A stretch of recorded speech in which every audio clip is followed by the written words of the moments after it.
Hello everyone, I'm Brandon Marcello. This is Joel A. Erickson. It's a Sunday. We talk to coordinators here at Auburn, a couple of players. We're going to focus a little bit on just the injury situation and how it relates right now to the offensive line's production. It was 17 plays into the game, 17 snaps in the game for the offense. There's a big injury, Patrick Miller on the right tackle spot. Auburn had already switched their guards, Avery Young and Chad Slade. Then they had to make another move, Joel, against Louisiana Tech. Yep, what they did was they moved Avery Young to Avery Young. He's not a person. Avery Young moved to right tackle. Chad Slade stayed at right guard, and Devontae Danzy went to left guard. Although on the first snap there was some confusion, and Slade and Danzy switched places, and clear confusion. Yeah. Let's talk about that for just for a second. Danzy. Grimes kind of hinted during camp that he was the sixth offensive lineman. Yes, yeah. Still, I think some fans probably would have wanted to see Braden Smith in that situation. Yeah, you know, Braden Smith is he's a big guy, obviously, but you wonder if he would be the most consistent player to even put in there. But also, you just got to look at what they're wanting to do on the right side of the line, especially with Avery Young having so much experience, you know, playing over at the right tackle spot. I mean, last season that was his main position. You wonder, though, it's so interesting. I keep thinking back to this, Joel. Talking to JB Grimes back in the spring at a booster club meeting about how he rarely does he seen in his career where he went through a season where there were no injuries, and they were so lucky last season on the offensive front, and that's why they were so good near the end of the year. This year, there's been an injury already with Patrick Miller. And before that, as I said, they had to switch Chad Slade and Avery Young because they felt like they would get a better look there. There has been some communication issues.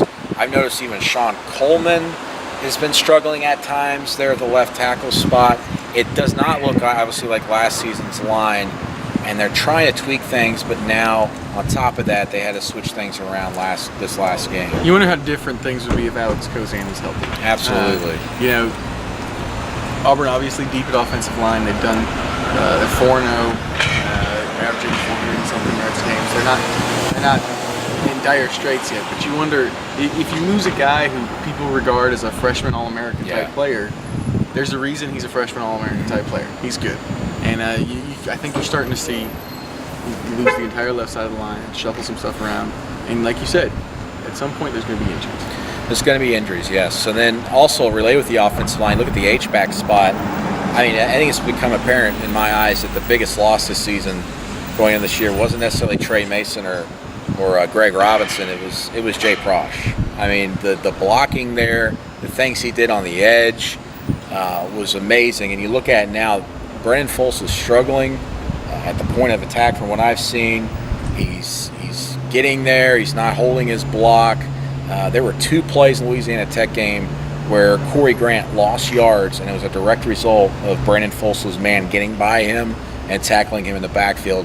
And so the coaches moved Cameron Toney, a linebacker, over to H-back. I don't think he's going to play in the next few weeks, but obviously they're trying to build some depth there and then possibly an answer in the future if things get real dire. Key thing there, CJ Uzomah isn't really playing that. Like, he's playing some H-back, but he's not really playing that role other than a few snaps a game. His role is more of a move player. A lot of times when he plays H-back, it's actually with Fultz in 2 H-back situations. So you're right. The Jay Prosh role is very obvious. It's very obvious when you look at it on film. When I say film, of the ESPN broadcast. Yeah. We don't have all 22. So yeah, some concerns there, but everything's not negative. Auburn scored 45 points. The special teams have done very well. Defense is a top 25 defense, legit across the board. They have figured some things out there, so where they're lacking in some areas, they're making up for in other areas so far.